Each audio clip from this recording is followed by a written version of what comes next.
many years from now, would you be willing to trade all the days from this day to that for one chance, just one chance, to come back here and tell our enemies that they may take our lives, but they'll never take our freedom!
And welcome to Anti-Tyranny News Radio here on UCY.tv. Thank you for joining me this evening.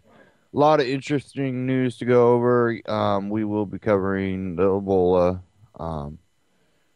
We're also going to be covering police corruption, abuse type information. Few other things that we'll cover. I do want to start off by playing the speech by Tom Massey from LPAC. This comes from Campaign for Liberty. I've tried to play. I played Rand Paul, Ron Paul, Raul, Labrador. I've played all their speeches from LPAC. Do have Thomas Massey though here from LPAC. So I'll go ahead and play this clip and then we'll dive into the news and I'll open up the phone lines to allow you to vent your frustrations or comment or bring up anything else we haven't talked about tonight. But here we go. Thank you. I don't usually title my speeches. I've never done that before, but I'm going to title this one. They asked me to talk about food freedom, but I can't help talking about guns. I'm an equal opportunity freedom fighter, okay? So I'm titling this one, Guns, Butter, and More Guns, okay? Now, it's not a treatise on macroeconomics. We have any people in here that like to study economics? Micro, macro? Well, I'm not very well equipped to talk about macroeconomics. I'm sorry to let you down. In 1991, I took macroeconomics in college. And I walked in there, and there was this upstart young professor. His name was Paul Krugman. 3 days a week for a full semester, I had to show up to his class and listen to that drivel. He didn't make sense then, and he doesn't make sense now.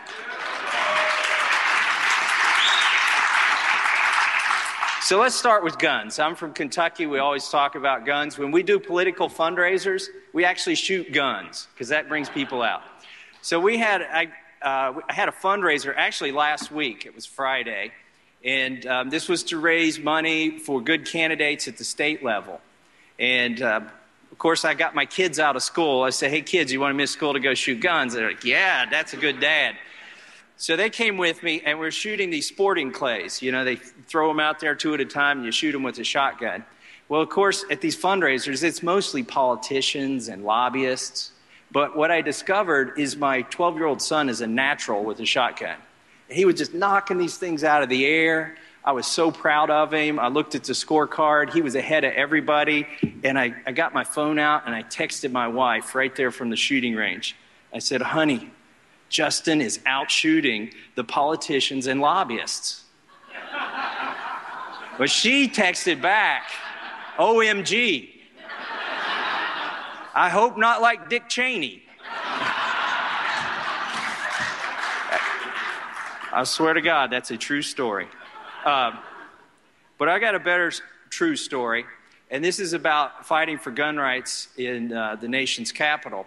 You see, when the Founding Fathers set up our country, they decided that Washington, D.C., the capital city, shouldn't belong to any state. So they left all the legislative matters for Washington, D.C. up to Congress. And some people argue, they say, well, this is local rule. Congress shouldn't butt into the D.C. City Council. The problem is the D.C. City Council is the worst at violating the rights of their citizens. So I think it's more than appropriate for us to follow the Constitution and legislate for D.C. And what I realize is they have the worst gun laws in the country. Now, it also happens they have one of the highest murder rates in the country, okay? Those kind of go together, gun control and murder, because the only people that have guns are the bad guys. So I realized we had an appropriations bill that was going to fund Washington, D.C., and I had an opportunity to offer an amendment. So my amendment said, it seemed pretty simple to me, that none of the funds shall be used to enforce any gun control in Washington, D.C., except for federal gun laws. Well, I went to the floor. I was all excited. I dropped this amendment in the hopper. I got up there to debate it. They raised a point of order, the Democrats did, and they said my amendment was out of order. And I was devastated. What had I done wrong? And they told the parliamentarian and the speaker and the chair, they said, well, his bill requires the D.C. gun police to understand federal law. And I said, what's wrong with that? Well, I guess it was a new requirement for police in Washington, D.C. that didn't exist right now. They're not required to know federal law. So the chair ruled against me. He ruled with the Democrats. He said, yep, your amendment is out of order. Well, I was devastated. And I remembered a discussion Justin Amash and I had on the floor one day. We were saying, well, what do you do when the chair rules your bill out of order? What's the next thing you can do? And he said, I think it's called appeal the ruling of the chair. So I said, I appeal the ruling of the chair. I should have said, help, help, I'm being repressed. But instead I said, I appeal the ruling of the chair. And the whole place went silent. The parliamentarian, I really like him. His name's Thomas, too, and he's got real thick glasses like me.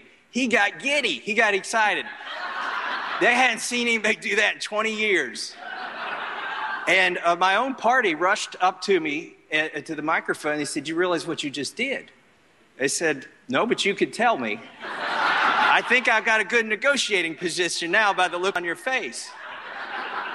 And they said, we just told everybody 2 hours ago they could go home and go to bed or eat their dinner. There were no more votes tonight. This requires a vote. And I thought, that's going to make me real popular.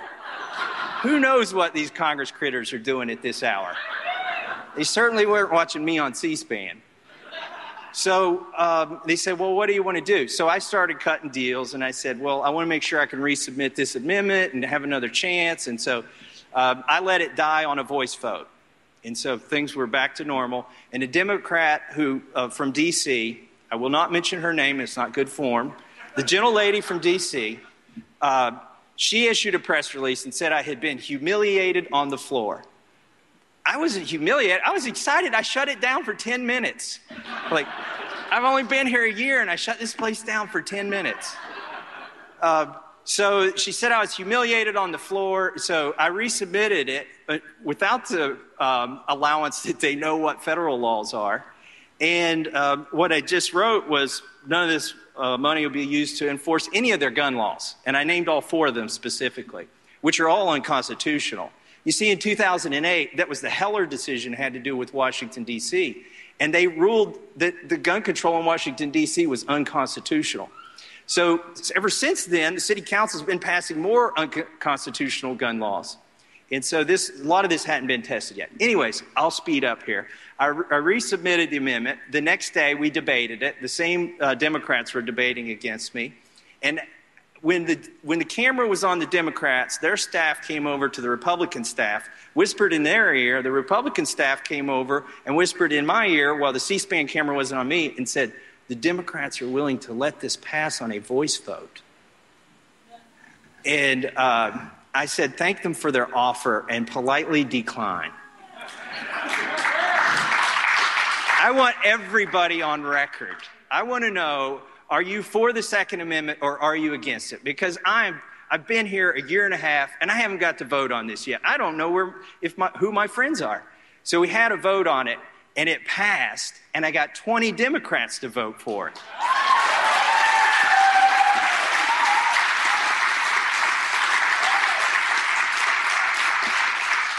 So the D.C. folks went apoplectic. They held a press conference. They were going to, deride me and the bill and say how horrible we were and how many lives I was going to cost. Of course, it was going to save lives. But so they had the Brady campaign, the mayor of D.C., the police chief, assistant police chief, and the delegate from D.C. They held a press conference to hate on me. So what did I do? I went and sat in the front row. And then halfway through the press conference, I had to go vote, and the cameras followed me out. So anyways, that's guns. Now I'll go back to butter. Okay. I want to talk a little bit about food freedom, because I farm back in Kentucky, and this is important to me. I'm all for food safety. In fact, I want food to be safer than it is now. Here's the problem. The USDA, that's the USDA, the USDA implements all these laws and regulations, and the FDA too. These organizations are making food less safe with their regulations. So let me give you an example of that. In Europe, it's illegal to sell an egg that's been washed. And if you go buy one in the store, it's not in the refrigerator. Now, why is that? Because nature solved this problem millions of years ago. When a chicken lays an egg, it puts an antimicrobial film on the egg that keeps it from rotting. These eggs have to keep for a long time for a chicken to hatch out of them. But what do we do in this country? The USDA says you have to wash it. So you take off that protective coating. Now it has to be refrigerated. And when you take it out of the refrigerator and it's in your car on the way home, it sweats. And then that makes it easier for bacteria to get into the egg. So anyways, that's just an example of some of the ways. And the reason they want to refrigerate it is to protect you against salmonella. So instead of ridding salmonella from our chickens and our eggs, we're producing chickens and eggs with salmonella and then trying to refrigerate it so you don't eat too much salmonella. So anyways, that's an example of where the laws are kind of backwards. Another example that I like, and this is where I have some legislation on, is raw milk. Okay. I can't stand here and tell you, guarantee that it's safer for you or that it's better for you or it's healthier or that it would cure this or it would cure that. But I can stand here and tell you, you have the right to decide what goes in your body.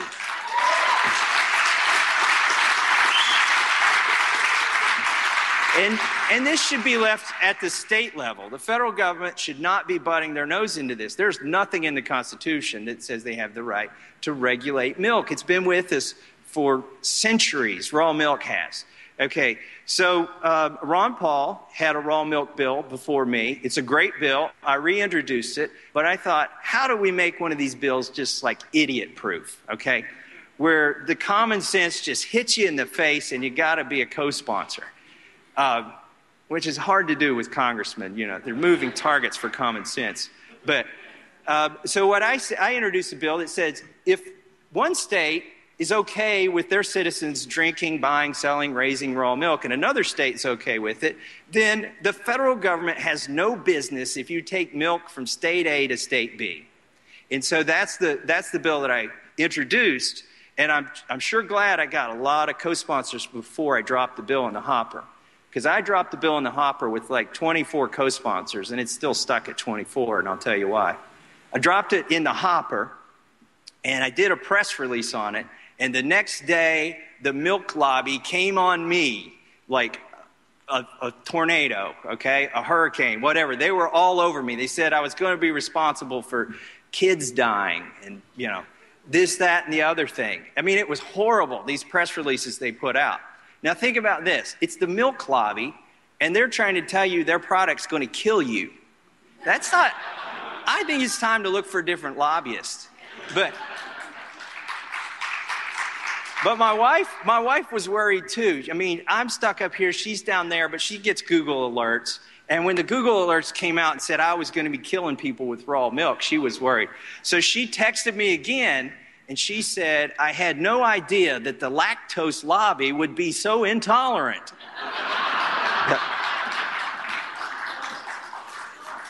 So there are a couple other quick food freedom things I want to talk about. I raise beef on my farm. We have chickens just for ourselves and ducks for eggs and whatnot. But we raise beef for other people. I mean, it's going into the food supply. Sometimes we sell them at the stockyards. They go out west. They get fed corn. And, you know, you probably may have eaten some of my beef in a steakhouse or in a hamburger somewhere. But I like to sell it locally to people, to neighbors and people that I know. And when I sell it to them, it's been grass-fed. There's no hormones, no antibiotics. But here's another problem with the USDA. They want it to be inspected. Now, mind you, they never test it. They never test it for E. coli or anything. They just look at it and smell it. Smells good, looks good, ship it.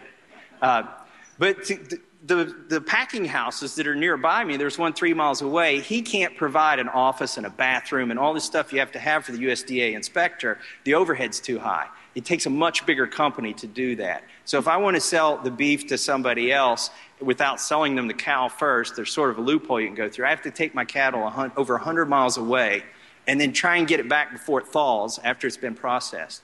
But listen to this. If I want to process my beef and take it to a Little League game and cook hamburgers on a grill and feed it to little kids, that's legal, as long as I don't charge them anything. So this goes to tell you it's not about food safety. These laws are not about food safety. It's about money.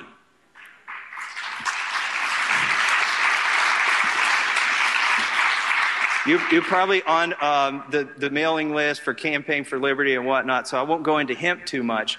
But I have an industrial hemp farming bill. It's rope, not dope. But Justin Amash calls it a gateway vote. So we don't know where this is going to end up. But anyways, we got that passed as an amendment on a bill. The president signed it into law. And this year, for the first time in like 70 years, they're growing industrial hemp in Kentucky.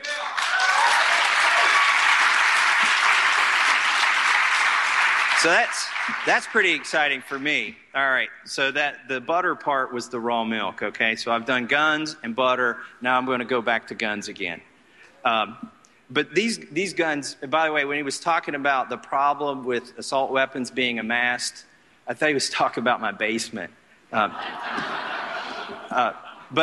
I'm going to talk about other weapons. The guns going to the Free Syrian Army, or, you know, actually, we've been giving them guns already. The CIA does this. This whole vote was about getting Congress's hands dirty. There was deniability until yesterday, okay? But now there's no deniability, and everybody in Congress that voted for that is culpable. Now, the victory that we won, the Liberty congressmen that are going to talk to you tonight, the victory that we won is that we got a separate vote on it in the House. They didn't get a separate vote on it in the Senate, but we got a separate vote on it in the House because we said it's immoral to attach war to a spending bill, to say that if you don't vote for war, you're going to shut down the government.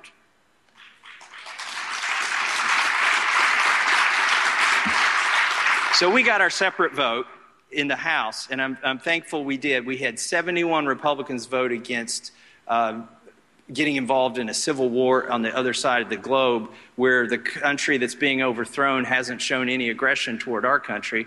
We had 71 Republicans vote against that, some not for the right reasons. Some wanted to nuke them till they glow, but... and then there were 85 Democrats that voted against it. So that was our small victory that we had. But if I want to talk to you about the president's speech. Has anybody in here read 1984? So you know what doublespeak is. The president is the master of doublespeak. I guarantee you, he goes back and they flip through that book and they look for more doublespeak. And Congressman Jim Jordan, who's also a good defender of liberty, won't be here tonight, but he said to me, he said, you know what, I listened to that speech and it's full of contradictions. Let's start with the first one. The president, the first contradiction was he said ISIL is not Islamic. Okay? That's doublespeak. He said he doesn't need congressional approval to do what he's doing, but Congress should give him approval. That's doublespeak if you ask me. He said no boots will be on the ground, but we're sending 475 specialist consultants, advisors. We know what those are. And then finally, he said this will be with a broad coalition of allies. But anybody that presents a threat to the United States, we will go it alone, and there is no broad coalition of allies. So I don't know how he gets away with this, but he contradicts himself, and he's a master of doublespeak. So don't fall for it. If you were here now, just to finish up, and I'll play off of one of the questions because I'm not going to take questions because we have lots of other great speakers lined up. But one of the other questions that somebody asked was, where were you when Eric Cantor lost? Well, I can tell you where I was a week after Eric Cantor lost. I was down there with Dave Bratt.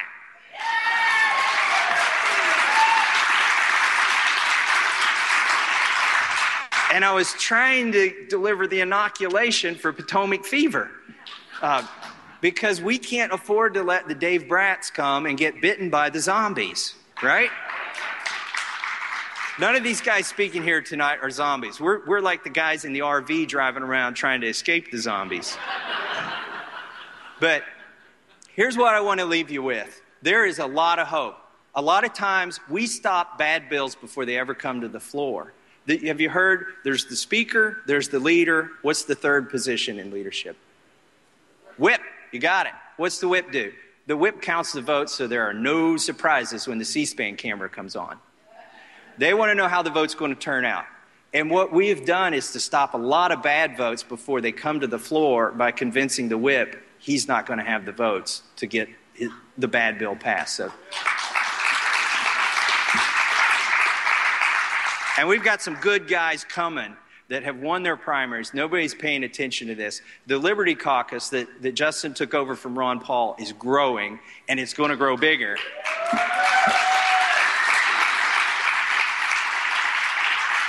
I have high hopes for these guys, and if you can help them out in any way, please do. Jody Heiss is down in Georgia. Alex Mooney is in West Virginia. Barry Loudermilk is in Georgia. I believe Dave Bratt, of course you all know, from Virginia. Gary Palmer is in Alabama. And most of all, if you guys can help out Clint Didier in Washington State, please do it. Because we need reinforcements if we're going to protect liberty. Thank you very much. That was Thomas Massie at LPAC 2014. And from the chat in the chat room, a lot of people like what he had to say, and at least the things he's bringing up. And there's actual people out there that are trying to get into office and, institute a lot of the libertarian type ideology. And things like food freedom. When you look at it from a libertarian view, it's not GMO labeling we need. We need people to be more responsible and say, I'm going to look for the non-GMO. And what that's already done in the market is incredible, that now you can actually go to a mainstream grocery store and buy products that have non-GMO, no preservatives, all organic. And, 5-10 years ago, you'd have maybe one or two things. You'd have something like Amy's, and that was about it. Maybe one other thing. But you would have to basically go to a health food store, and even they would not have a lot of products that would say non-GMO on it. But now, because the market has pushed for it, non-GMO products are hitting the shelves in mainstream grocery stores. And I think that's more powerful than just labeling the or labeling GMO on food. Um, no longer is it, do you want to look for a GMO label letting me know it's GMO? It's you look for the non-GMO label that these people will put on their non-GMO products. That way you can find it. And, even when it comes to places like Walmart and Myers, and, right on the shelf, there's plenty of non-GMO products right there on the shelf. And it just amazes me how much the market has changed.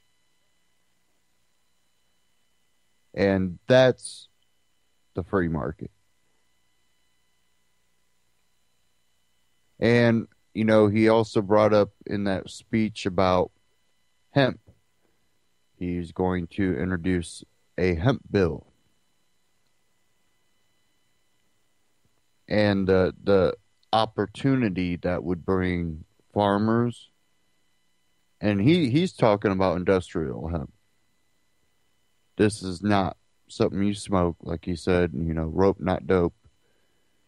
But the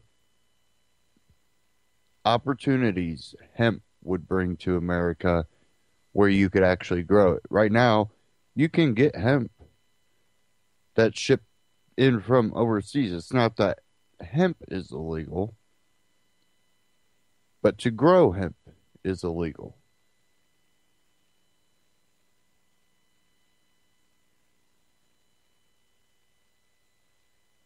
So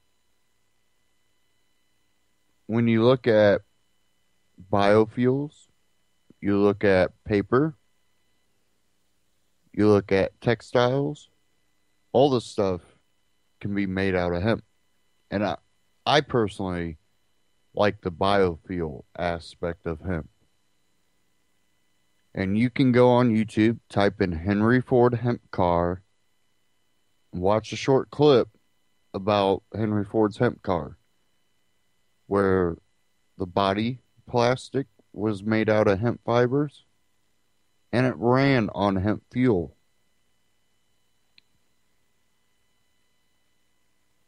And look at how many acres it would take to make so many gallons of gas. And it's amazing. The potential that would bring to the biofuel market is way better than corn. The biofuels that we're making today are really idiotic compared to what you could do with hemp. And it's not new technology. But we literally have millions of dollars being spent on these ethanol plants trying to convert corn into a biofuel, while we ignore that, you can even grow hemp, which is a better source of biofuel.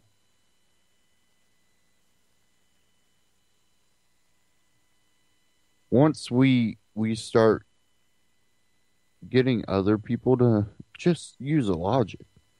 This isn't, even if they have a fear, it's drugs. No, it's not drugs. Someone smokes it, the most they're going to get is a headache. This is something that really is history for America. Because at one time you were required to grow hemp if you were in certain areas.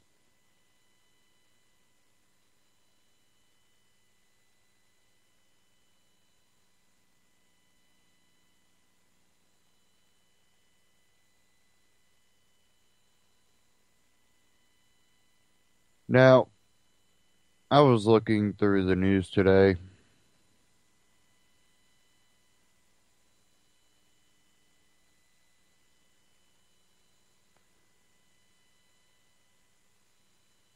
a lot of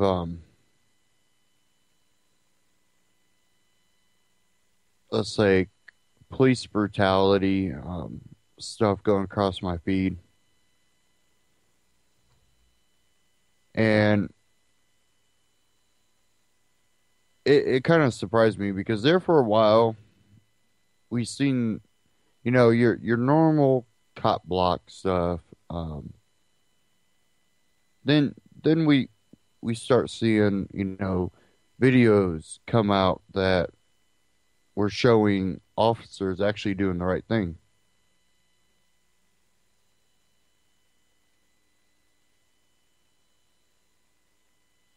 And it really seems to have faded off.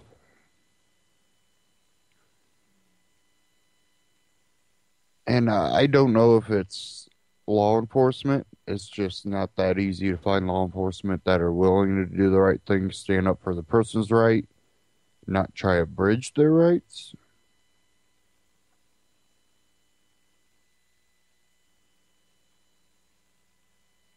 Or if it's the people filming, not willing to film something that a cop does that's good. And I think that's something that we should also focus on. But I've seen this one out of benswan.com, and it's a video. Cop says everybody that plays frisbee golf smokes weed. And it kind of amazed me because I actually heard someone talking about frisbee golf not too long ago, and they definitely aren't no weed smokers. But let me go ahead and play this clip. Because she did not feel good, like she felt like she was gonna puke, and she was like telling the officer that. Here's your information back. Thanks. This is just a written warning. Make sure you have your headlights on, okay? Yeah, definitely. You play frisbee golf? I do, a lot actually. I play out at Heritage. You It's do? my favorite course, yep. Okay, I need you to answer me a question. Why is it everybody that plays frisbee golf smoke weed? No, it's not everybody, it's just No, those it's select everybody, man.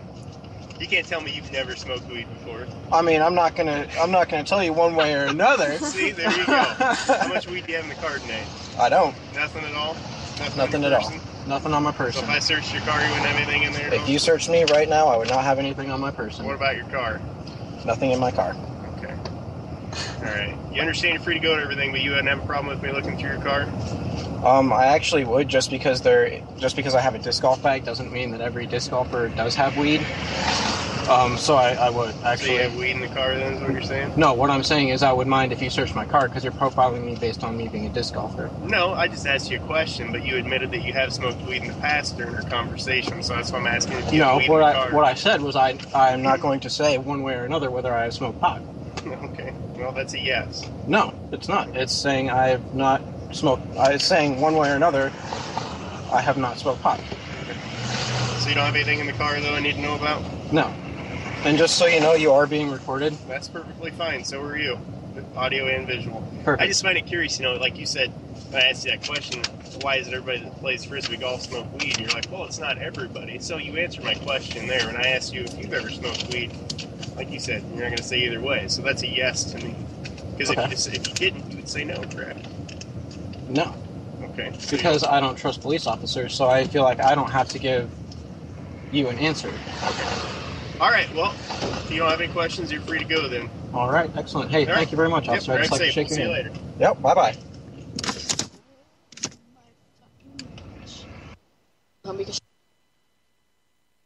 Okay. So,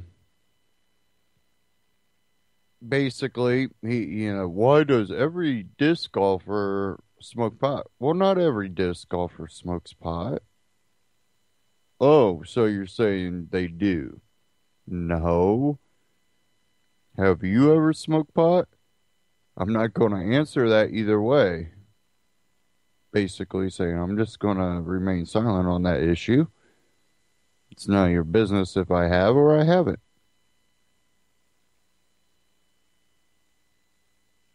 And he's going, well, that means you're admitting to smoking pot. No. That's saying that I don't have to answer that. That's none of your business because in the first place you already came out and basically said you're profiling because of frisbee golf.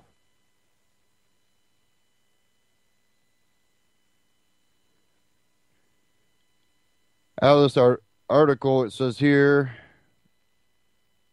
the city of Ankeny issued an apology Thursday on behalf of an officer who initiated a peculiar line of questioning about frisbee golf and marijuana during a minor traffic stop.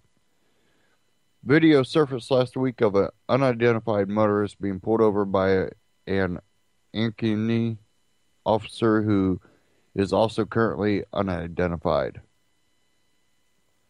The driver was stopped for not having his headlights on, and the interaction with the officer was benign at first, with the officer simply giving the man a warning.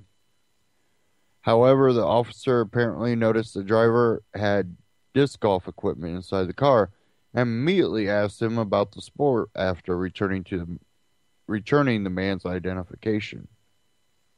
And you heard the interaction there. The driver said he wouldn't answer the question, and the officer decided to attempt to search his vehicle. How much weed do you have in the car today? The driver responded there was none in the car or on him, and the officer said, you understand you're free to go and everything, but you wouldn't have a problem with me looking through your car. And you heard that, you heard his reply. It says here, despite the driver's assertion that he had no marijuana, the officer repeatedly accused him of possession, apparently convinced that the driver's refusal to disclose whether or not he had ever smoked marijuana was admission of guilt. And right here off of Facebook, screenshot, City of Ankeny government.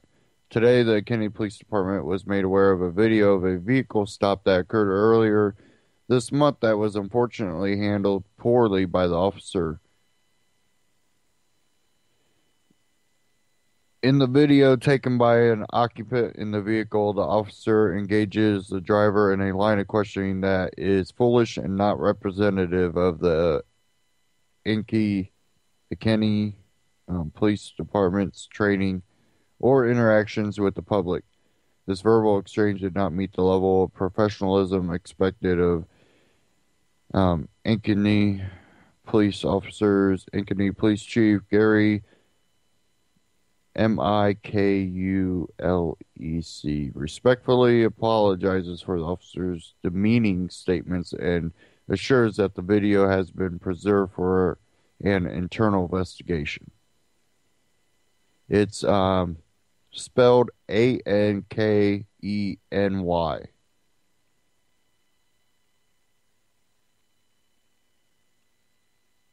So, however you pronounce that officially. So, this isn't really anything new for police interactions. This, they claim, this is not, how we conduct. This is exactly how cops conduct themselves every single day. Every single day.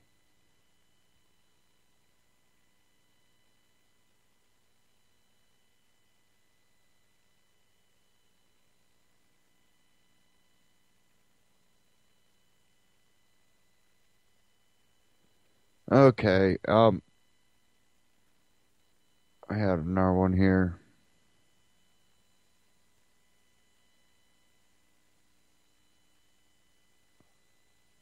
If I can find it.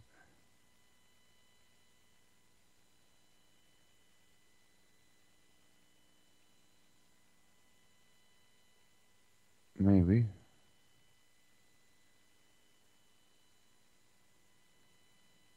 My internet right now is acting slow, so actually I had lost internet last night until earlier today, and it's kind of been glitchy here and there. I don't know if they're doing work on it or not, but glad it did come back.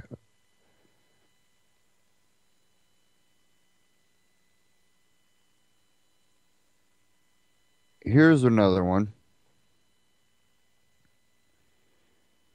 And this is a video of a woman defends elderly man from police who she defines as being racist. Washington, D.C., October 8, 2014. Last week, 2 Washington Metro police officers confronted an elderly African-American man in the streets of an affluent D.C. suburb who was carrying 2 bags. The police ordered the man to the ground and claimed that he had become loud and boisterous when confronted. The police were responding to a home alarm in the area, though it turns out they were blocks away from the address where they should have been. Jody Westby, a white female attorney living in the neighborhood, observed the altercation and rushed to the man's defense. Westby instructed her housekeeper to record the events before questioning the cops. Westby stated, "Just because he's black doesn't mean he's here to rob a house. He works for us. He's been in this neighborhood for 30 years. Westby then pulled the man up off the street and told the police, "Please leave our neighborhood." And I'm going to play this altercation here.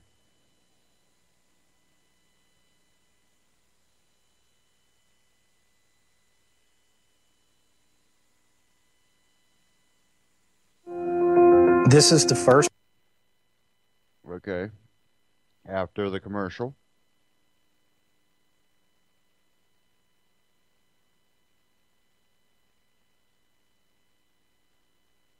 But this is just another example of how they profile in certain neighborhoods. A affluent neighborhood, you're suspect if you're black. Excuse me, what address did you get a call for?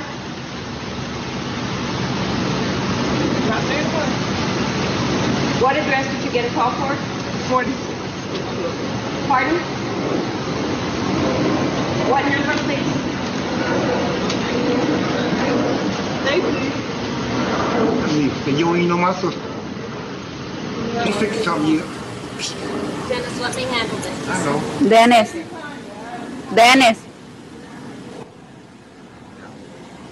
If by chance she verifies you work here, I Yes, have no problem. it's 4602, and you're in the 4500 block. That house isn't even in this neighborhood.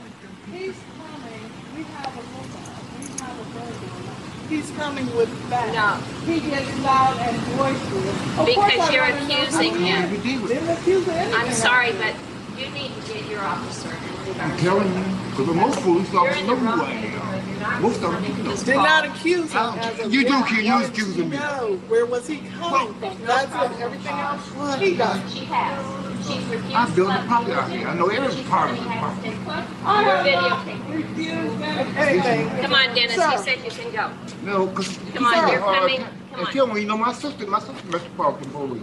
I'm disabled. Come on. You just come with me. I know, but No, stop. hold. I got She it. doesn't have the authority to stop him. You And know- you need to tell her that. I'm Because just. I'm reporting this. I'm an attorney, and this is wrong. That's Now, wrong. please leave our neighborhood. Come on. Would you like a card? Ma'am, would you like a card? Here you go. Yes, I do want your card. Sit down then. Let me I go do get want the your car. card. All other police officers know me. They know me down the street. They know me.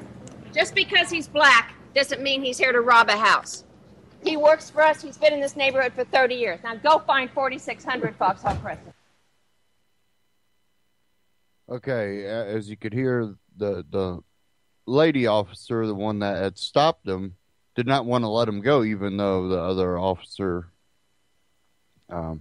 I don't know if it was a sergeant or supervisor, but the other officer said, yeah, you're, and he even said something to the female officer, you know, this is the wrong neighborhood. She goes, I know, but he was walking with bags. And that, really? um, it says here, let me get back to the article here.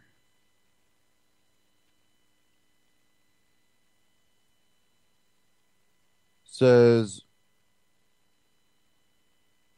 please leave our neighborhood after threatening to report the incident. Westby's audacity was met with little to no rebuff by the officers, leading many to point out the white privilege showcased in the incident. Had Westby not been a white resident of a affluent neighborhood with a thorough understanding of the law, would she have been treated with the same respect and deference by the police? Many think not. And I really do think that really comes down to where you live. I have seen YouTubes that a black person, just as easily as a white person, has shut down cops by knowing the law.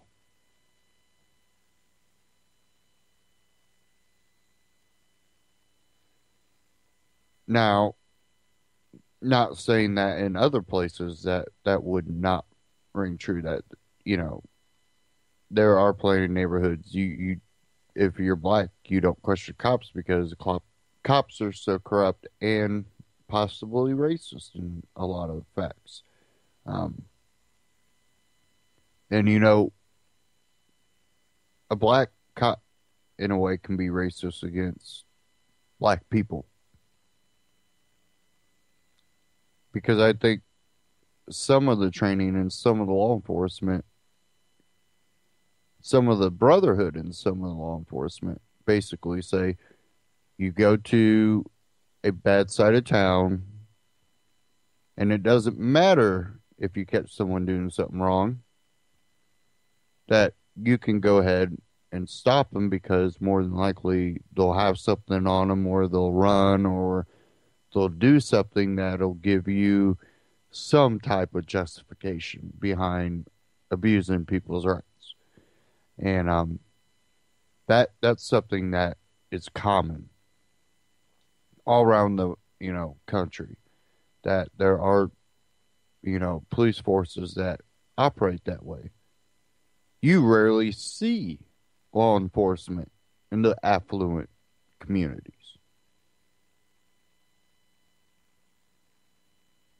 And there's also a lot of times it's really not racist. And I know there's places around here where it's not racist. It's not that they go to a black neighborhood.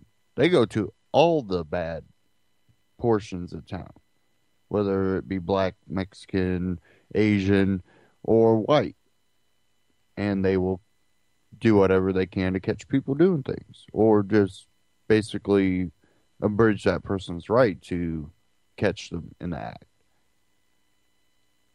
You know, stop and frisk in New York. It's not that you have to be doing something, you have to be walking in that neighborhood. That's not something really too new.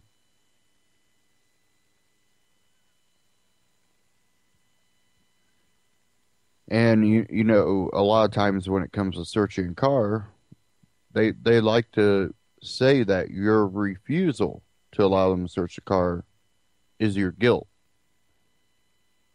And they'll harass you a lot longer. And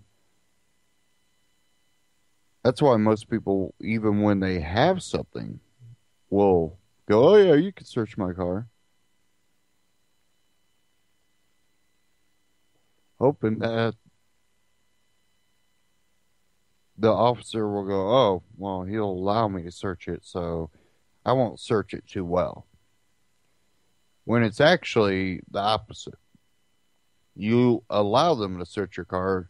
I've seen cases where they trash cars. And I've seen ones where people refuse to allow them searching, they're led on their way, just like the first clip I played.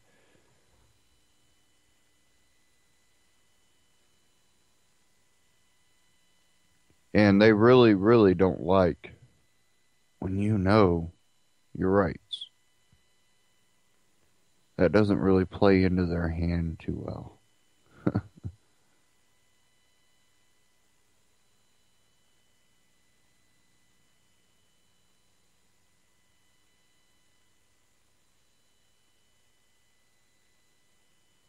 Okay. I have one here out of Free Keen.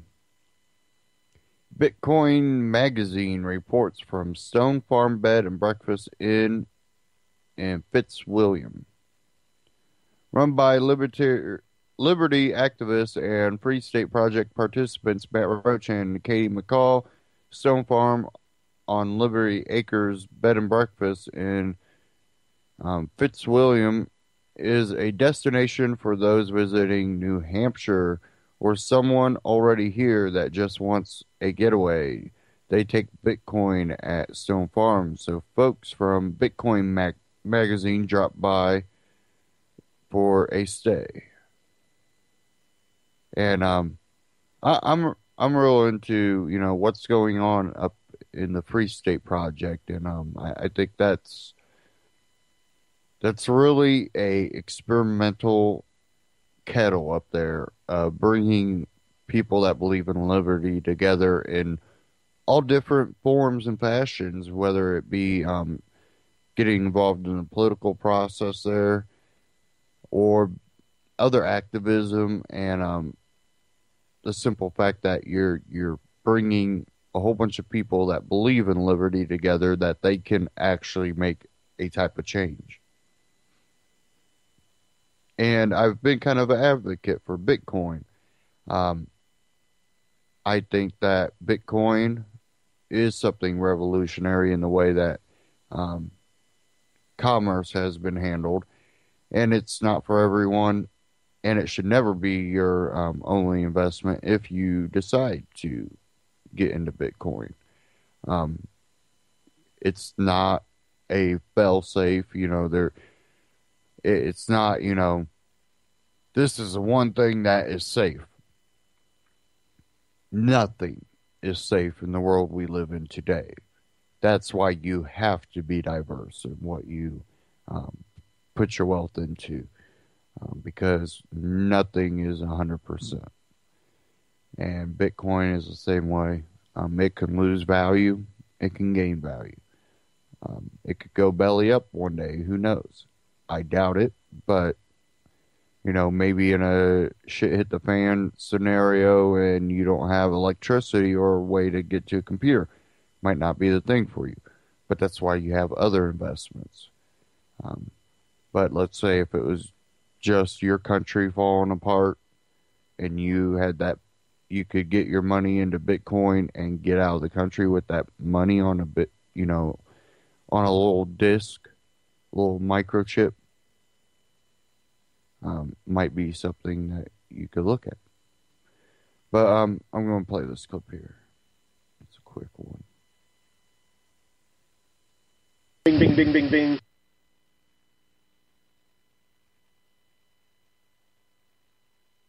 Maybe if I can find a volume button here. And you'll unlock it, drop the mag, get a new one, click, and then go like this.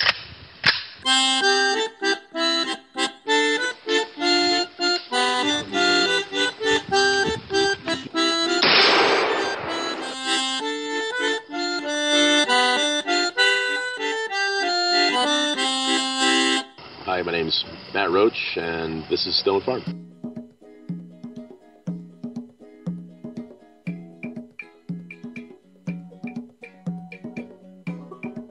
My friend Katie and I found this beautiful Revolutionary War era house in New Hampshire, and it was too big for what we needed, but it was an awesome place, just awesome, an awesome location, just a beautiful, everything about it's just picturesque and awesome.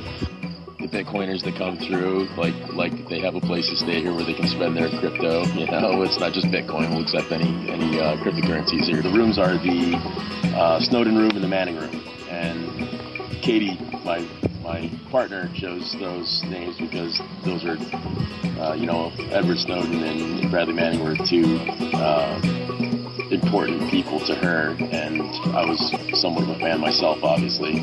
And then we had one large room, and I call it the Rothbard room. I've always been a gun rights activist, first and foremost, and so when people come here, a lot of times people are new to guns or they've never even touched one in real life or whatever, and I'll take them out shooting, charge them for ammo, basically, take them out and give them their first firearms experience.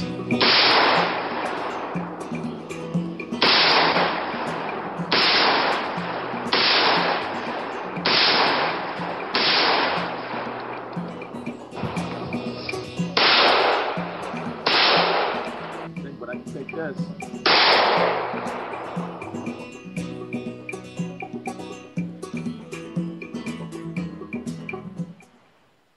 So that might be something for you to go check up in the Free State area. And many of you that have been a part of, let's say, the Liberty movement, know who Matthew Roach is. And Katie McCall. So, yeah, there's a lot of great things going on, I think, up there in the Free State Project. And here's one article from, it's the top one on freekeen.com. More proof that Free Staters would be hated without keen activism. And this is by Ian Freeman. In a letter to the editor of the Seacoast Online, the chairman of the Hampton Democratic Committee, Dick Desrosiers, goes on the attack against the Free State Project, claiming we are destroying our government. I'll post the actual text below. That's what it says in the article. I'm not going to put it in the chat room. That's too much. The important thing to take away from this is that Dick at no point cites the varied, supposedly offensive activism done in Keene over the years. All of his objections to the Free State Project are purely political. This goes to the point that I've been making to the critics within the libertarian community for years. Any activism that jeopardizes the status quo will result in hatred of those activists by those who support the status quo, usually the government agents, their family, friends, and psychopaths. For many years, libertarian critics in and outside New Hampshire have wrung their hands about keen activism, claiming we are ruining the movement, poisoning the well, and other blame placing. We've been told we are doing it wrong and we should do more political action because that's somehow not going to be as upsetting to people. Of course, this ignores that many in Keene have done and continue to do political action.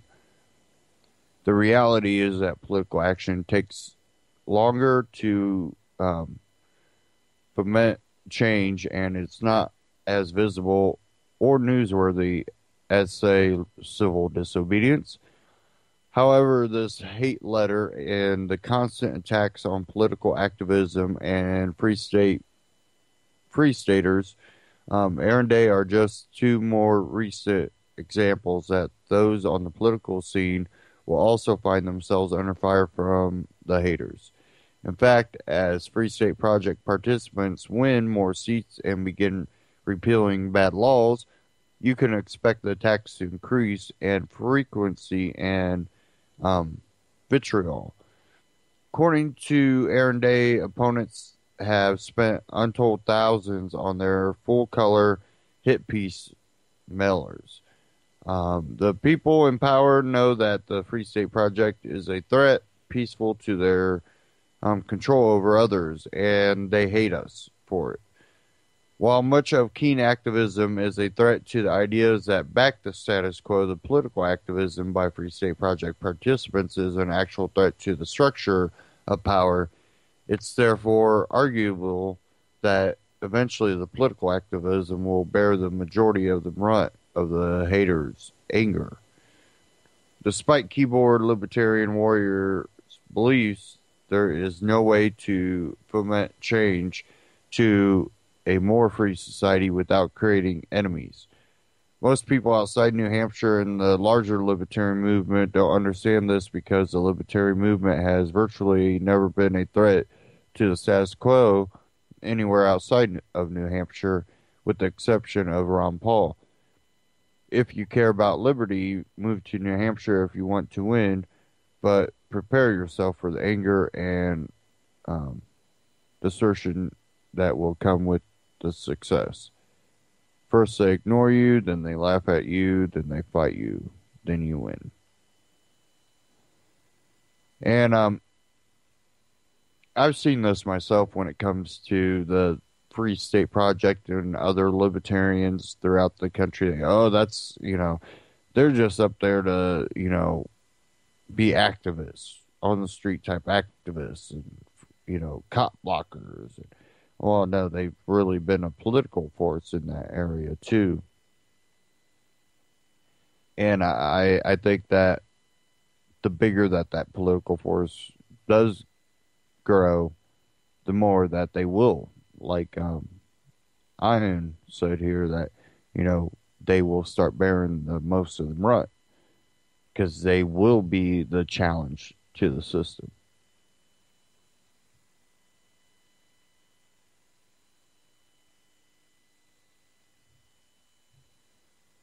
Okay, I had one here out of Liberty Beat, if I can find it. I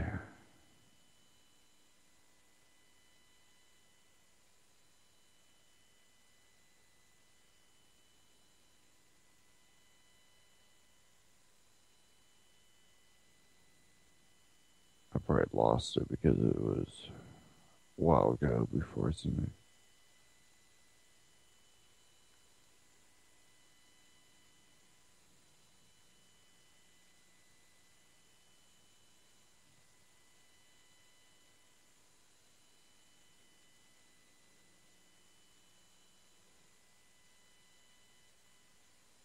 Okay. Kind of back to something we were talking about. Harris County begins cannabis decriminalization pilot program. And this is something that I've been championing for. I say, if you're going to, make it okay for someone to have cannabis, don't legalize it, decriminalize it. Don't make it just another basically coffer for politicians to grab at. And that's what you do when you legalize it instead of decriminalizing. It says here, beginning Monday, October 6th, the Harris County, Texas Sheriff's Office and Houston Police Department will not prosecute Houstonians found with less than 2 ounces of cannabis for the next 6 months. The law enforcement agencies will not charge first-time nonviolent offenders with less than 2 ounces in their possession as long as they agree to perform 8 hours of community service or take an 8-hour class, which I think that right there is complete BS, because then you basically are rerouting your way around. It's basically taking a plea deal. We won't put it on the books if you do the work. Yeah, that's not decriminalizing it. That's just criminalizing it in a different way. But some are definitely still happy about this. It says here the move is part of a 6-month pilot program being carried out by the District Attorney's Office. DA Devon Anderson said the agencies wanted to focus their resources on citizens who are committing rapes, robberies, assaults, and murders. And that's originally out of khou.com. And I'm getting it out of Liberty Beat. But is that not really just criminalizing it in a different way? We won't, like I said, we won't put it on the books if you do the 8 hours community service. Like, really? That's kind of like extortion, really. Why don't they just say, hey, how about this? You give me $50 right now and you drive away. That's basically what they're saying, but they're trying to do it in a way that doesn't seem like extortion. Instead of getting money out of the people, they'll get the labor out of them. It's, you think about it, money, labor, it's traded every day. Your labor for money. So instead of going, well, give me your money, they're just taking your labor, not paying you for it, paying themselves for it by the benefits they get from your labor for what they're saying is not something that's bad.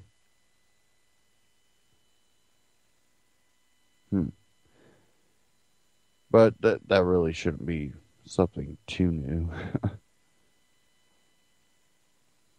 Okay. On to the next one.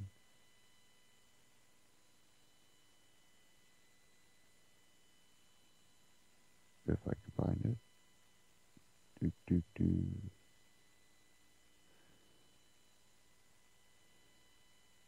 Okay, I had one here from Stepan Molyneux. I haven't been playing a lot of Once his you are stuff. convinced.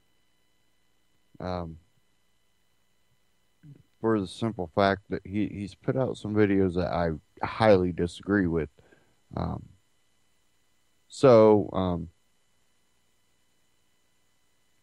Not saying I agree with Stepan. I've said this before. I don't agree with the guy on a lot of issues. But there's some things I think he does start hitting, the nail on the head about it. And this is something that I think I don't agree 100% with him, but I definitely think he's pointing to something that we should discuss more. And this one's the danger of being a professional victim. And I think society has become professional victims of the government, of politicians, of law enforcement. And we need to stop playing the victim, and we just need to start standing up for ourselves. And again, that's why I think the activism and free Keene is about. Is saying that we're not going to be weak little sheep that just do what we're told and let the dog run us around the field. We are, individuals. We are human. We think for ourselves. We can govern ourselves. We don't need someone dictating our lifestyles. But the danger of being a professional victim. Victim, it is almost impossible to give that fantasy up. It is almost impossible to give up the fantasy of victimhood once it has taken root. Do you know why that is? The reason that is because once you believe you are a victim, you stop trying. And then, if it turns out you were mistaken about being a victim, that you could have achieved what you wanted, what you dreamt of all along, if you later turn out to be mistaken, then you have worse than wasted your life. The one opportunity, YOLO, baby, the one chance you have to live, you pissed away in an orgy of self-pity and injected victimhood from your future enslavers. Victimhood is such a quicksand, is such a sticky trap that all who use it are genuine parasites on the vulnerability of people in need. Everybody who is a coward wishes to believe in their victimization.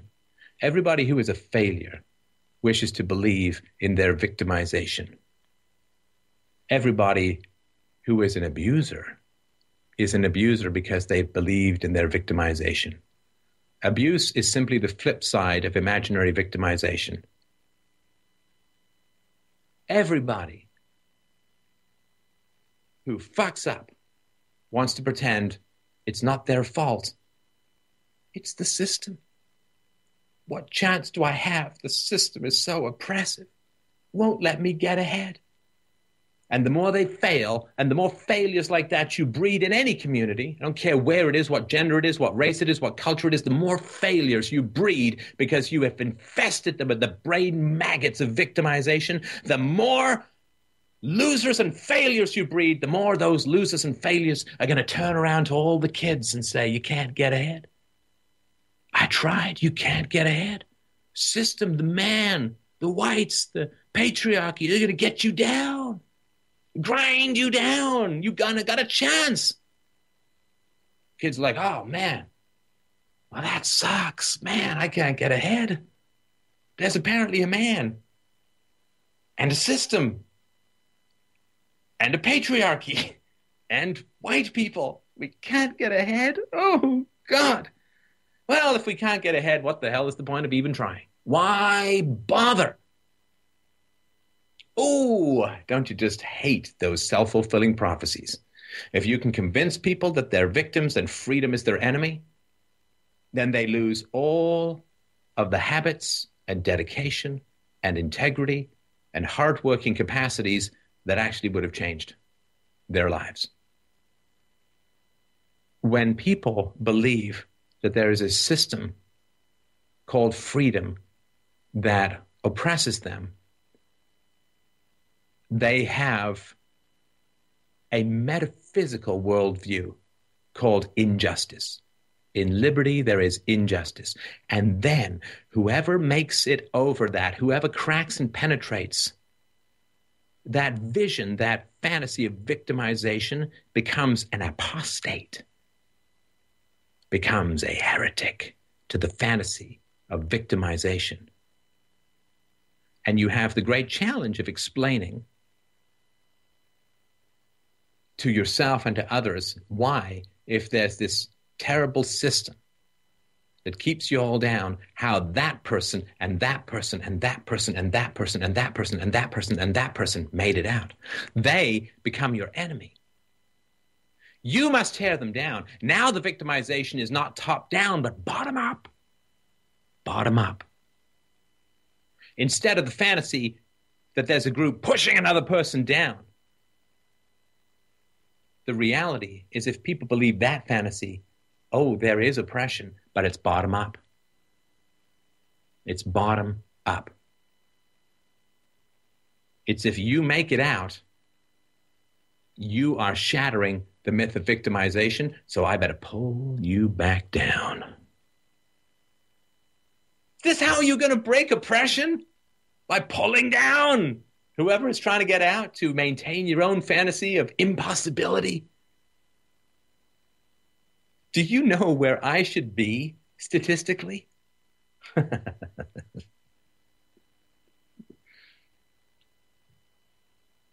Beaten up child of a single mother, raised in a welfare ghetto. Where should I be statistically? Dead or in jail? And I know some people who are from that neck of the woods from when I was a child. Do not let the failure of others be the noose around your future. Fuck statistics. Fuck the trends. Will your life. Inevitability is for raindrops. Human beings have will and choice and the capacity to project yourself beyond the circumstances of the moment and shoot your hopes like a grappling hook to a higher plane and pull yourself up muscle by muscle. Other people will try to sell you on the inevitability of failure and the universality of injustice and the prevalence of the grinding down gears of the privileged and the powerful. Do not listen to them for a moment. They are viruses of failure. They are viruses attempting to justify their own pathetic non-entity non-existences by having you not succeed. They are vampires. They have no reflection. They live in the dark, and they live in a coffin. Now, all the people who said to me, you can't. It's ridiculous. Not going to happen. I didn't listen to them. I have the life that I have, which I love. They have the lives they have, which they hate. And there are crossroads in life, and they are diminishing crossroads. They do not last forever. I'm telling you, my friends, the crossroads in life do not last forever. They diminish, they diminish, they diminish, and eventually there will be no more. And there are all the people in the world who will say to you, you don't have a choice. And then there are people who, in many ways, lay down their comfort and peace of mind to shoot up the flares from their very hearts in that good old Katy Perry style way. They shoot up the flares from their very heart to light up for you the existence of choice in a world that so often seeks to shroud every choice, every fork in the road in darkness. And to pretend that you are not a being of a self-made soul and a self-made future and a self-made world and a self-made love and a self-made life, self-made career. They want to tell you, oh, you're just a train track. You're just a train on a train track. You're just water bouncing down a cliff. We don't know where you're going to land, but we know it ain't your choice. No choice. Nihilism, determinism, victimization. All the inevitabilities of hiding from you the reality of choice in your life. Well, if you think you're on a train track, you are. If you think you're not on a train track, you're not. And who you let whisper into your ears about the prevalence and possibility of choice in your life is how your future is going to be. We become the words we listen to. We become the language that inhabits us. We become the conversations we allow ourselves to have. And we never become the conversations we deny ourselves from having. Victimization remains a choice. It will not remain a choice forever. And the more people who believe they're victims, the more they will make victims of us all. True victims of us all. Totalitarian victims of us all. But there is still choice. And if you choose a better life than those who came before you, you will see the reality of human evil. Many times, not always, many times. Choose a better life and see who loves you for it. Choose to overcome statistics and see who loves you for it. Choose to get the life of your dreams and see who loves you for it and see who hates you for it.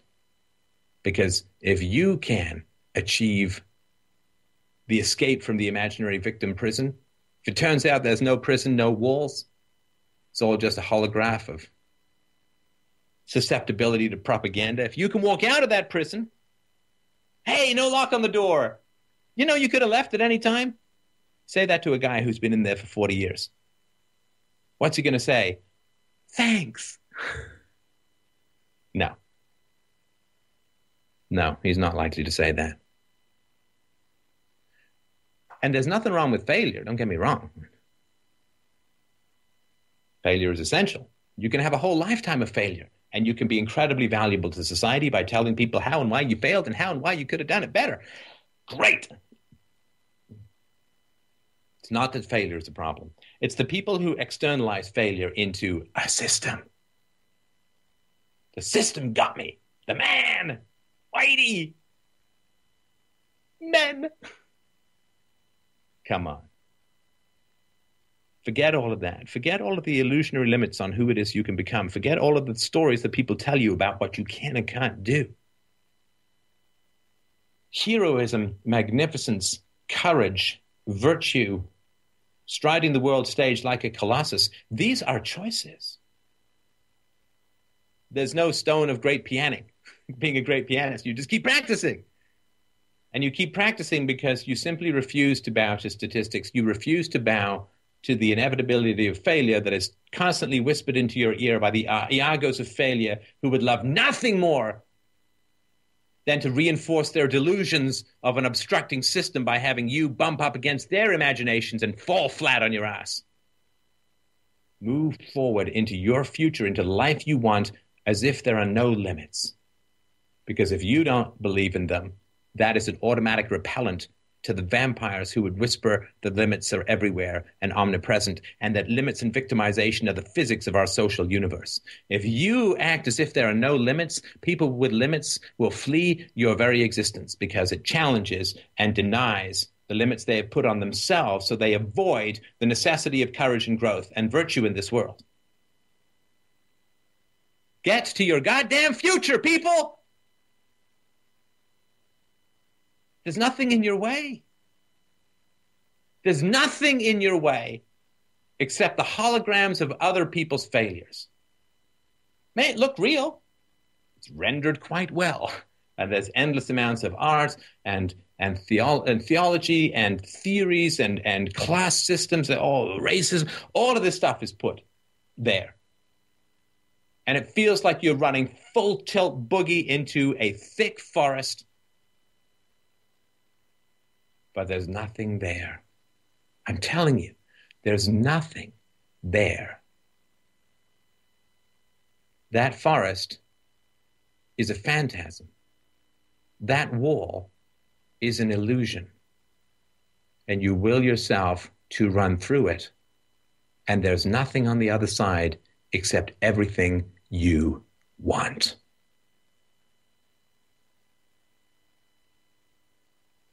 Stefan Molyneux. Now, this goes back to something that, I've been talking about.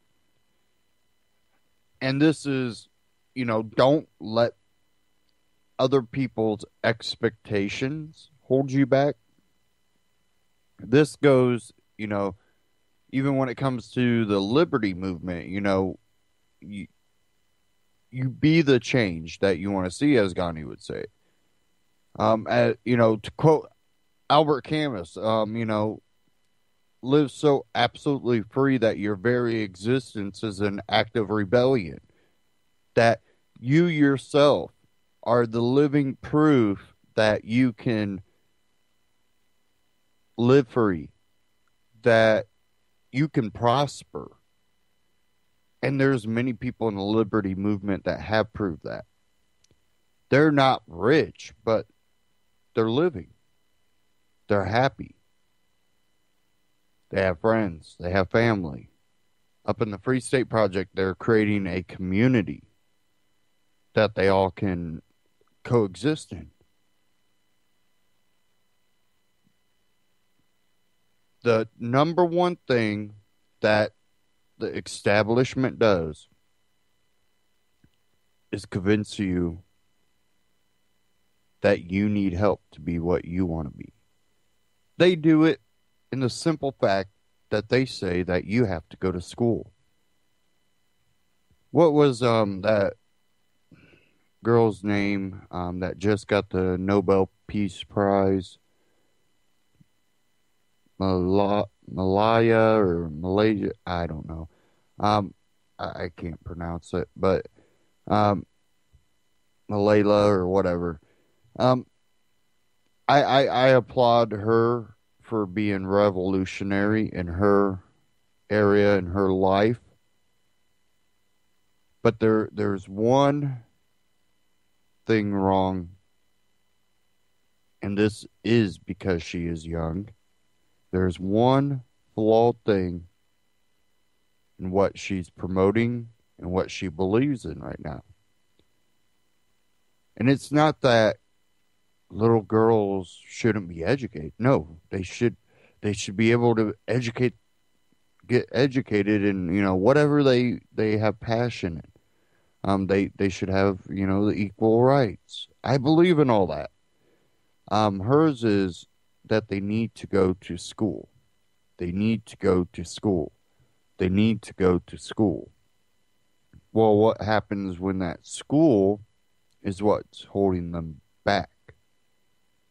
It might be a progress from not being allowed to have any education to being allowed to have some education, but because it's a school, because it's ran by others that do have self-interest in mind, and no matter what they do. You got to remember that. We all have self-interest in what we do. That doesn't mean that we're not trying to do good. You know, when someone's progressing liberty, yes, they want liberty for all because that is a self-interest. It's too hard to have liberty for few, because once the other people get in power, they're going to take that liberty away and give it to themselves. That's what's wrong with the system we're in. But what happens when that schooling starts holding those kids back? I'm not for every kid should go to school. I'm for every person should have access to all and as much as possible knowledge as they could ever take in.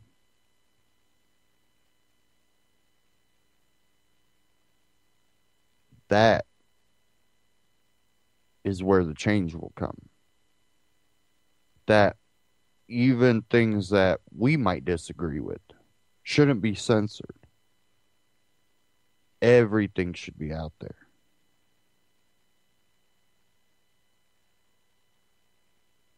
I don't even want terrorists censored. People are like, how could you say that? Because I'm not trying to control what people say.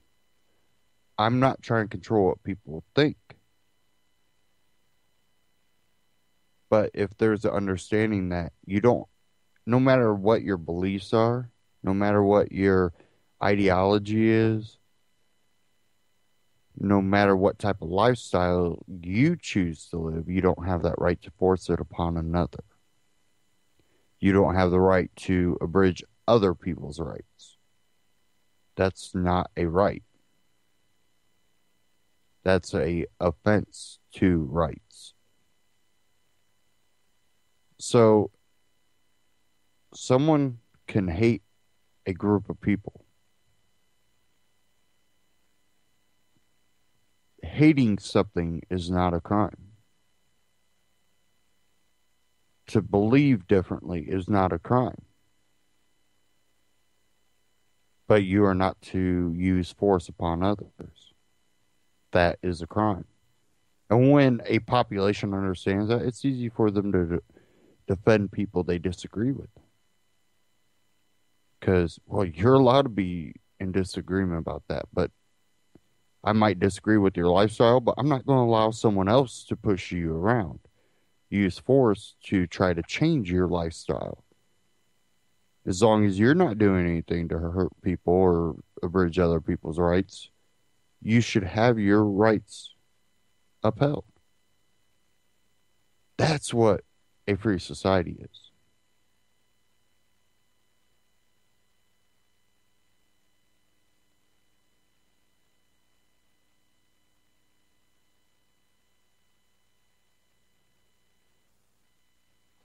Don't be a victim in our society. Be you. Live your life. Grow, use every opportunity you're given. And in the process, don't give up your ideology of freedom, liberty. That means if a chance for you to succeed means harming someone, well, of course, you don't take something like that.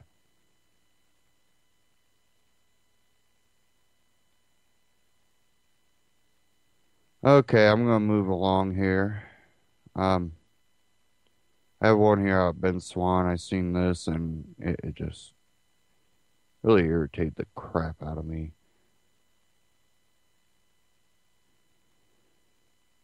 BenSwan.com. City orders family to get rid of special needs child's Make-A-Wish gift. Says here, 10-year-old Tiffany Miranda of Santa Fe Springs, California, suffers from severe seizure disorder that prevents her from playing on playground equipment in public parks. To ease her quality of life, the Make-A-Wish Foundation built a playground play set which her parents placed in the backyard of their own property. However, according to CBS Los Angeles, the Santa Fe Springs city government has issued a citation ordering the family to remove the playset from their backyard, claiming that it is an eyesore. And this is basically not something, gaudy. It was put there by Make-A-Wish Foundation. It's something new. So it's not, yeah. Jessica Torres, Tiffany's mother, told CBS Los Angeles, when I asked the city, so where do you expect my daughter to play? They said, well, the city's not responsible for your daughter's disability. They said, your Tiffany is not our problem. Stating her intention to fight back against the citation, Torres said, I'm not going to let this go. I'm not going to remove the playhouse, and I'm not going to remove her canopy, and I want them to stop picking on my Tiffany. Torres said that her daughter loves playing on her playground set. She's able to be a normal kid. She has her own special park. Responding to the controversy, Santa Fe Springs City Manager Thaddeus McCormick sent mixed signals about the order, telling CBS Los Angeles Adrena Weingold that the city just meant for the family to clean up around the playset and they could keep it. However, Weingold personally investigated the family's property and characterized it as relatively neat and tidy. She also examined the citations that the city sent to the family and noted that an order requires them to dismantle the playset. According to Torres, no one from the city of Santa Fe Springs has contacted her to tell her that the playground equipment is allowed to stay, in direct contradiction to the citation that was issued. City Manager McCormick told CBS Los Angeles that he would contact the upset family in an effort to resolve the dispute. Now, this is something why I would never live in an addition. I personally don't live in the city because of things like this. You own property. It's your right. It's an eyesore. Someone could say your face is an eyesore to them. Should that mean that they should be able to remove you from the neighborhood? It's pretty idiotic. Think about that. They can tell you that something's an eyesore, so you should have to dismantle it. But does that mean that they could turn around and say someone themselves is an eyesore? How far do you want to take it? Where do you draw the line? This is someone's personal property. And then you put on the fact that, this is special needs child that can't play at a public playground. And, Make-A-Wish. This wasn't like it was some, crappy thing built in their backyard. Make-A-Wish Foundation, came in and built this for this child. Even if it was something that was ugly looking, it wouldn't matter. It's their property.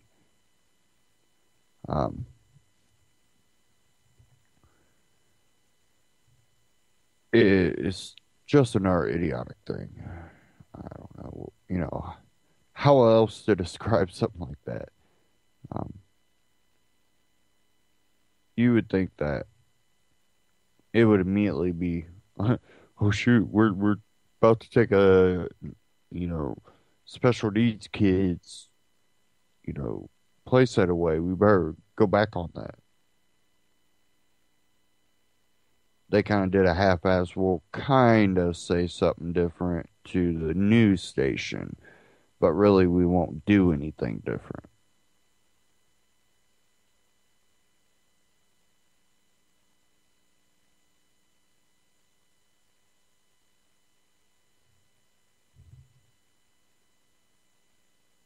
Okay, here. Now, I've been seeing a lot of. I'm gonna try to bring it up here, but I've been seeing a lot of talk about the U.S. dollar lately in Russia, and we've seen little spurts of this before where we talk about it, and I still hold the position that I think Russia and China are working on a way to get off the U.S. dollar. Even though it seems at times that we're trying to work with China, I think all that is the government playing news service to China to try to say we love you, we'll stand next to you, while China is more than likely still making deals with Russia. Why wouldn't they? They definitely have interests that kind of align with each other.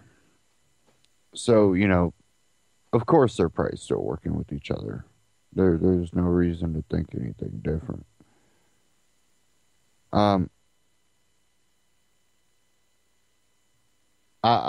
think that they're waiting for the perfect timing to really go after the U.S. dollar. And I think I played on this broadcast. I was going to play it tonight again, but we're kind of getting low on time here. But it was from AMTV. It was about China holding gold before the U.S. dollar collapses.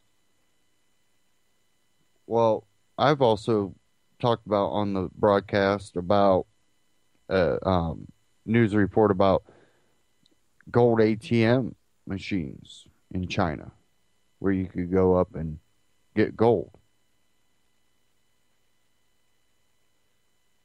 Like, I think I'll go by and grab some gold coins, exchange some of this into gold coins. And I think Russia, there was an article a while back, it was probably over a year ago, that talked about Russia and gold.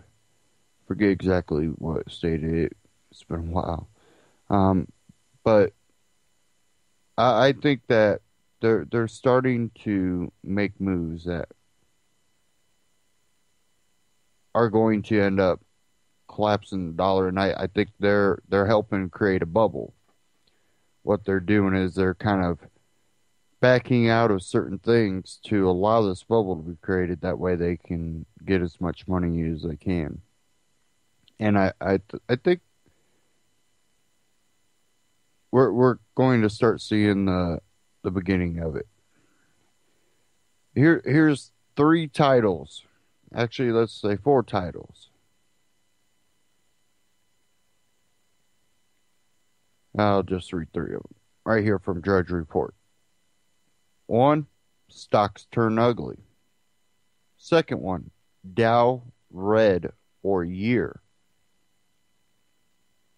Third one, USA, UK to test big bank collapse in joint model run. So let's click on this last one here.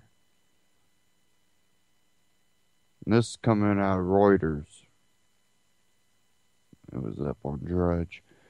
US and UK to test big bank collapse in joint model run.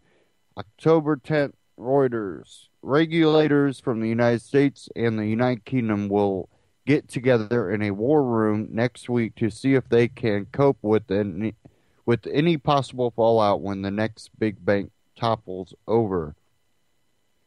The two countries said on Friday Treasury Secretary Jack Lew and UK's Chancellor of the Exchange George Osborne on Monday will run a joint exercise simulating how they would prop up a large bank with operations in both countries that has landed in trouble.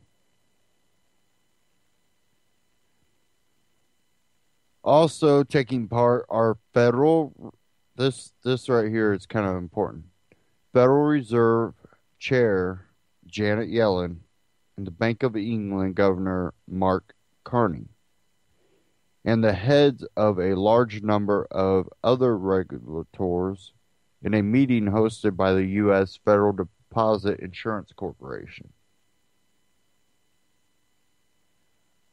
We are going to make sure that we can handle an institution that previously would have been regarded as too big to fail. We are confident that we now have choices that did not exist in the past, Osborne said at the International Monetary Fund's annual meeting.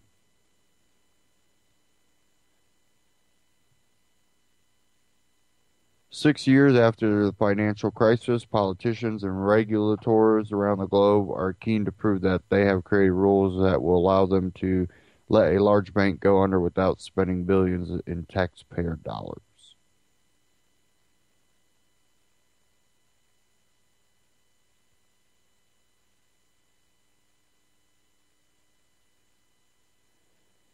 Now, does this not sound like the IMF, the Federal Reserve, the Bank of England? Doesn't seem like they're kind of getting ready for something that will affect them when Europe not only relies on the euro but relies on the dollar. We're so interconnected too, politically and foreign policy wise and bank wise. Seems like the private bank Federal Reserve, the private bank Bank of England, are trying to find ways that they will not lose out when the dollar collapses. That's what it looks like to me.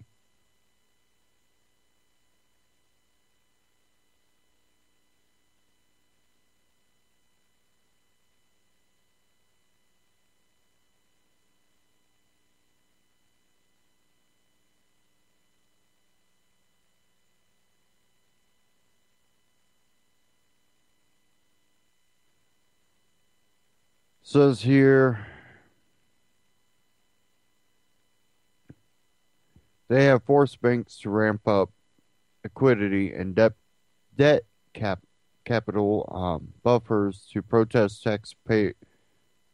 taxpayers against losses, and have told them to write plans that lay out how they can go through ordinary bankruptcy. The plans are so-called living wills. Yet salvaging a bank with operations in several countries, which is the norm for most of the world's largest banks, such as Dutch Bank, Citigroup, JP Morgan, has proven to be a particularly thorny issue. Because the failure of a big bank in such a rare event, regulators may not be used to talking to each other. They have also been suspicious that supervisors would first look to save the domestic operations of a bank and would worry less about the units abroad. Well, yeah, should that not be what you would be worried about is your money than your neighbor's money? That would be your first priority.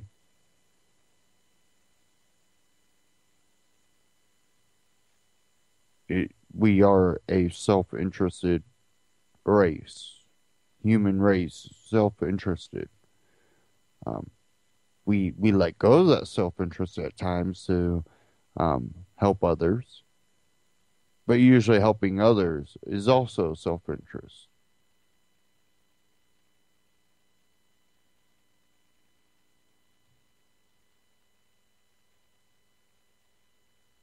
But I really think they are getting ready for something when it comes to the US dollar. And I think we've been creating a bubble now that is about to pop. Since we are here around the last 15 minutes or so of the broadcast, I want to cover Ebola a little bit before we go on. I don't know. I'm sure a lot of you have seen the Ebola joke bringing people out in these blue hazmat suits with gas masks on underneath of it. This is what we're coming down to. It's not about trying to stop people from getting on a plane. It's trying to allow them to get into America before you do it. But that comes down to just someone making a joke. Someone go, achoo! Oh no, it's Ebola. All of a sudden, you're being let out by X-File people.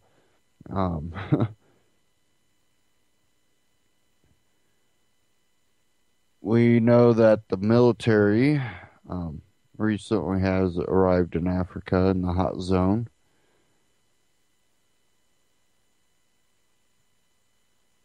AFRICOM saying U.S. personnel will have direct contact with patients. One thing I wouldn't do.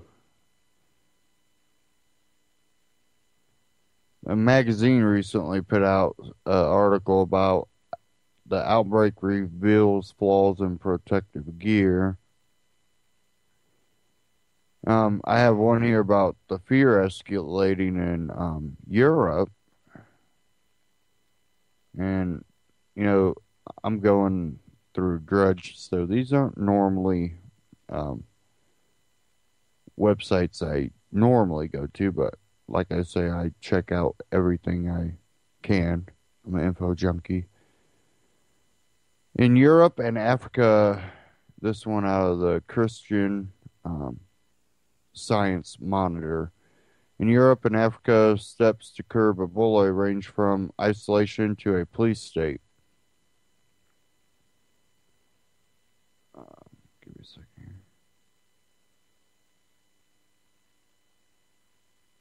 Okay. Ebola has killed nearly 4,000 people in West Africa since March. In Europe, while there has only been one confirmed case of the disease being contracted on European soil, governments are taking more proactive steps to monitor people with signs of the disease. Reacting with extreme caution amid skyrocketing fears over the outbreak of the deadly Ebola virus, European nations Friday were monitoring dozens more people for signs of the disease after placing them in isolation. Ebola has killed nearly 4,000 people in West Africa since March, and that number is extremely low. Definitely. In Europe, there has only been one confirmed case of the disease contracted. I kind of read that.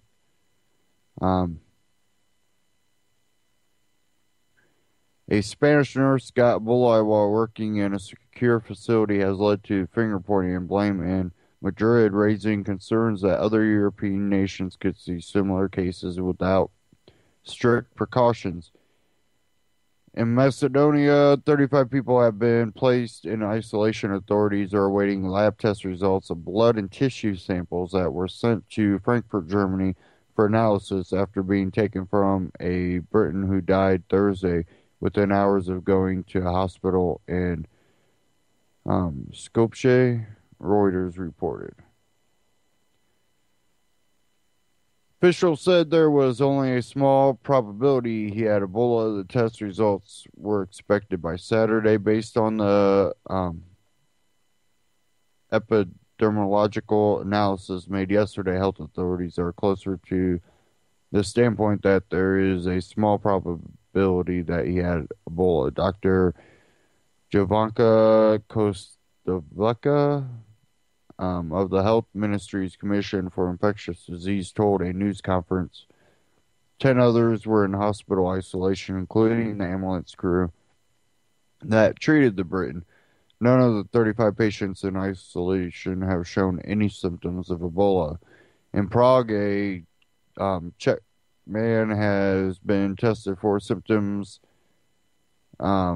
of the virus, and in Spain, 7 additional people are being monitored after treating themselves involuntarily to an Ebola isolation unit in Madrid.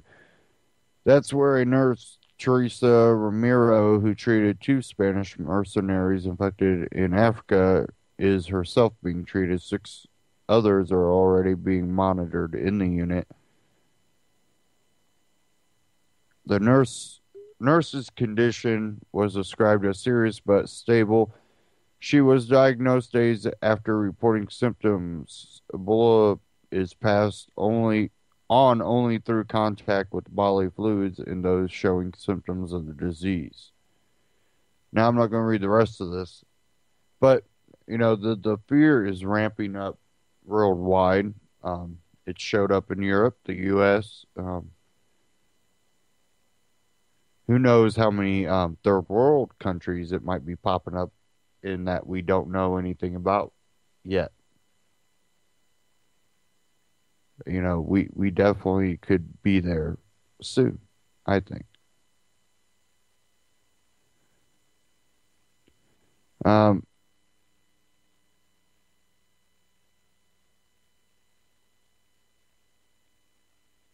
me find something here.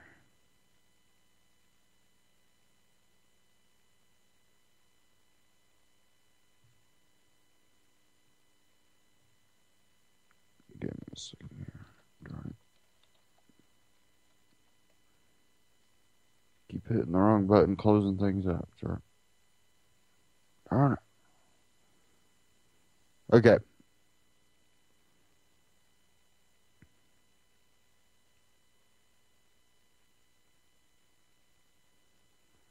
And this one, it was linked to out of Drudge, but CDC ignoring out of Infowars.com, CDC ignoring half of potential Ebola cases. Doctors concerned by CDC's lack of response to Ebola. The Center for Disease Control and Prevention is responding to only half the calls it is receiving from doctors reporting Ebola-like symptoms in patients, according to doctors who spoke to Infowars medical correspondent Dr. Edward Group. The CDC's lackluster response to upwards of 40 calls a day regarding potential Ebola cases is disturbing to the medical professionals who spoke to Dr. Group, and it follows a similar pattern of performance by CDC officials who were slow to decontaminate both the apartment of the late Ebola patient Thomas Eric Duncan and the ambulance used to transport him to the hospital. When asked to comment on the response rate to these calls, the CDC Media Relations Office at first referred us to its unrelated CDC hotline, and then refused to connect us directly to a public information officer on a sequential call because the office is screening questions from the press. It's no wonder then that doctors are having similar problems reaching the CDC, and such behavior is typical of the agency, which has so far placed more emphasis on proper burial of Ebola victims than following proper disease protocols meant to prevent the virus from spreading in the first place. Case in point, the CDC is now instructing funeral homes to bury Ebola victims in sealed caskets, and had previously warned funeral workers not to embalm corpses. Additionally, previous reports suggested the CDC had purchased thousands of airtight coffin liners and were storing them in Madison, Georgia. Owners of the property leased to store the hermetically sealed plastic coffin stated that it was the CDC that had rented the land for storage of the coffins, wrote journalist Brandon Smith. Confirmation from the CDC has not been forthcoming, but when it comes to preventing the spread of Ebola, CDC's director, Dr. Tom Frieden, is against stopping travelers from Ebola-struck countries who are potentially exposed to disease and want to enter the U.S. I've been asked whether we should stop travel to Liberia, he said. The answer is no. To keep Americans and people in non-affected countries safe, we must continue to work to support efforts to stop the spread of Ebola in Liberia, Guinea, and Sierra Leone. It's a stretch for Dr. Frieden to suggest that Americans are being kept safe from Ebola, considering that multiple people are still in quarantine after coming into close contact with Duncan, a Liberian national who died from the disease a few weeks after arriving in Dallas, Texas on September 20th. This would never have happened had the Obama administration restricted travel from Liberia and other West African nations in the first place. That's the end of the article. Now, I know someone that he's originally from Sierra Leone, and he hasn't traveled back there for years. He really has no interest on traveling back there, but he does have family that still lives out there and has been in contact with them. And basically, from what I gathered from him, a lot of the people don't trust the doctors. He kind of hinted to something I kind of been talking about, where I might see a connection. And he hinted that his family basically was saying that they don't trust the doctors, that they believe the doctors brought the Ebola over there because this strain of Ebola that they even believe is not the same. They don't even think it's really Ebola. They understand that's what it's called, but I guess they kind of consider it something different because it doesn't act like what Ebola's acted like over in Africa for how many, years. But they believe that the doctors had brought the Ebola through vaccines. Hey, something I've been talking about. And, this was coming from him. And that they are trying to use herbal medicine now because everyone that basically goes with Ebola to doctors is dying. Well, yeah. So if you don't see the doctors helping, apparently they claim that they found enough herbal stuff that it keeps your immune system up and flushes your system constantly. What that all comes down to, I don't know. This is coming from his family members that are over there in Sierra Leone. And one thing that was definitely pointed to, though, is that they didn't trust the doctors. They believe the doctors brought it there.